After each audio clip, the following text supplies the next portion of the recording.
राधा वल्लभ श्री हरिवंश महाराज जी, राधे राधे। महाराज जी, आपके चरणों में कोटि कोटि नमन, प्रणाम। महाराज जी, जीवन नश्वर है, इस बात को जानते हुए भी मनुष्य मोह और लालसा से बाहर नहीं निकल पाता है, जबकि उसे पता है कि यहाँ कुछ भी स्थायी नहीं है। कृपया उचित मार्गदर्शन करें। ये भजन की कमी के कारण हम अपनी जानकारी का प्रयोग नहीं कर पाते। जानकारी तो है, जानकारी तो एक साधारण ग्रामीण पुरुष को भी है, क्योंकि जब शव यात्रा जाती है गांव में, कहते राम नाम सत्य है, सत्य बोलो मुक्ति है, बोलते हैं ना सब। मुक्ति का रहस्य वो बता रहे हैं कि राम नाम सत्य है, सत्य बोलो मुक्ति है।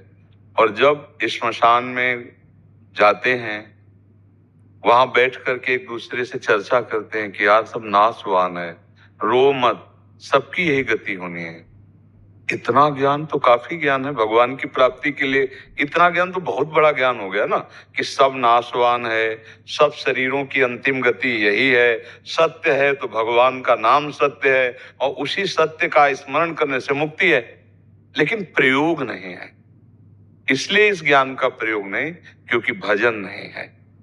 अगर भजन हो, जो बोल रहे हैं वही भजन करने लगे, राम राम राधा राधा कृष्ण कृष्ण हरि हरि, तो फिर उसके अंदर ज्ञान बल वास्तविक आ जाए।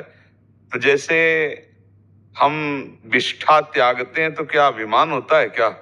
ऐसे मलवत संसार के समस्त वैभव का त्याग हो जाता, अंदर से रहता उसी में। जैसे विष्ठा त्याग की स्मृति भी नहीं आती, ऐसे त्यागा अभिमान भी नहीं, संपूर्ण भोगों का त्याग करा देना नाम के बल से।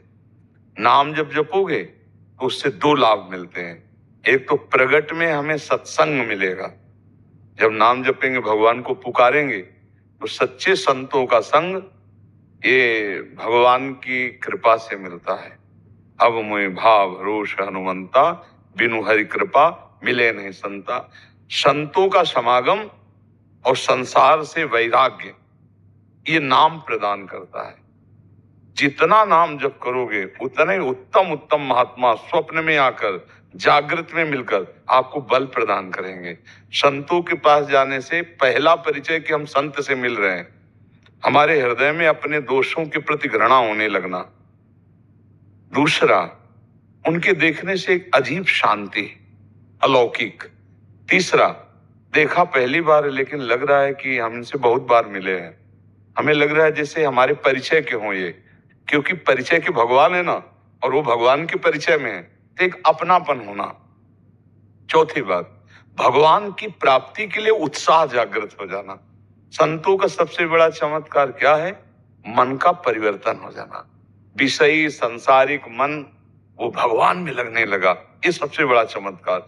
तो संतों का संग मिलता है नाम जप से। देखो विभीषण जी, राम नाम तेहि सुमिरन कीन्हा, हृदय हरसि कपि सज्जन चीन्हा, ये सन हठ करिहो पहचानी, साधु ते होए न कारज हानि।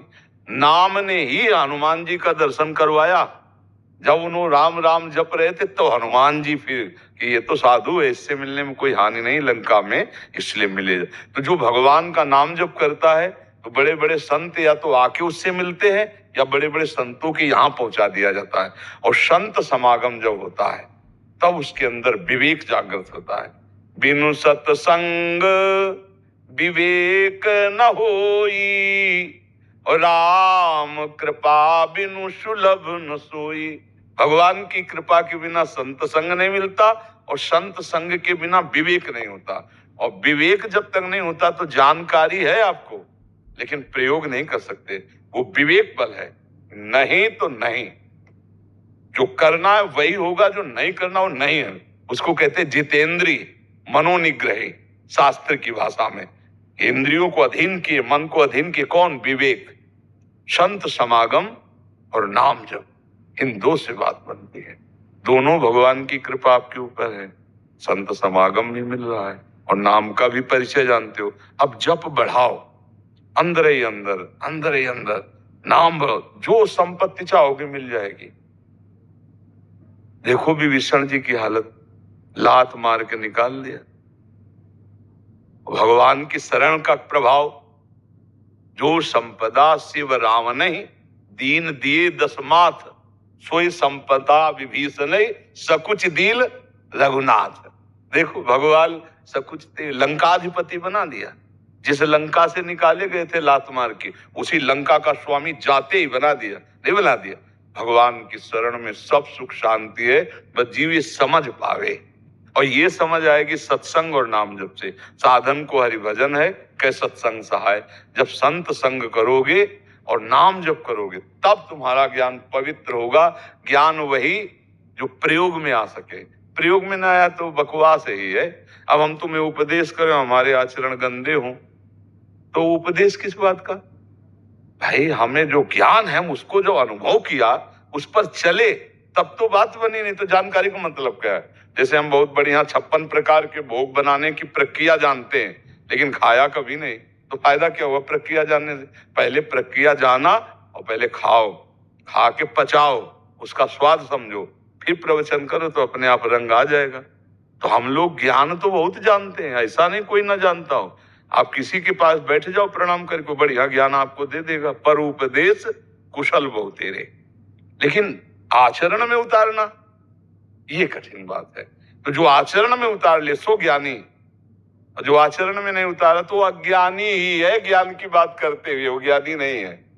नाम जप करो और सत्संग करो। सत्संग दो प्रकार से होता है, एक शास्त्र स्वाध्याय से होता है और एक संतों से होता है। शास्त्र स्वाध्याय भी सत्संग, मान लो रोज संत संग ना मिल पाओ, ऐसे तो आजकल मोबाइल है, मोबाइल से सत्संग सुन लो, नहीं तो शास्त्र स्वाध्याय करो। गीता जी है, श्रीमद् भागवत जी है, संतों के वचन हैं, गीता प्रेस से प्रकाशित होते हैं, बहुत सुंदर सुंदर वाणियां प्रकाशित होती हैं। तो एक नशा बना ले, घंटा आध घंटा शास्त्र स्वाध्याय करना, घंटा आध घंटा सत्संग सुनना और निरंतर नाम जप करना, फिर देख लो बहुत जल्दी लाभ मिल जाएगा। इस लोक का परलोक का सब सुख मिल जाएगा। विश्वास करो, भगवान में विश्वास।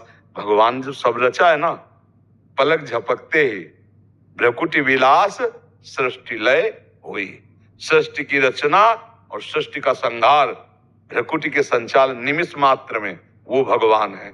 हम ऐसे भगवान को प्राप्त कर लिए तो सोचो क्या बकाया रह जाएगा। तो इस जन्म में चूक ना करे, अपने ज्ञान का प्रयोग करने के लिए अंदर ही अंदर नाम जप करे। जो नाम प्रिय हो ना वही जपे। भगवान के सब नाम समान फलदायी है, पर हमारा मन जिसमें ज्यादा लगे उसी को जपना चाहिए, तो उससे प्रीति हो जाती है ना। अब मान लो जैसे हम कहें कि आप अमुक नाम जप करो और आपकी प्रीति अमुक नाम में, तो जिस नाम में वही नाम जपना चाहिए। और फिर जब गुरु प्रदत्त हो जाए तो जो गुरु दे दे फिर उसी में, फिर तो वही जपना चाहिए जो गुरु प्रदत्त।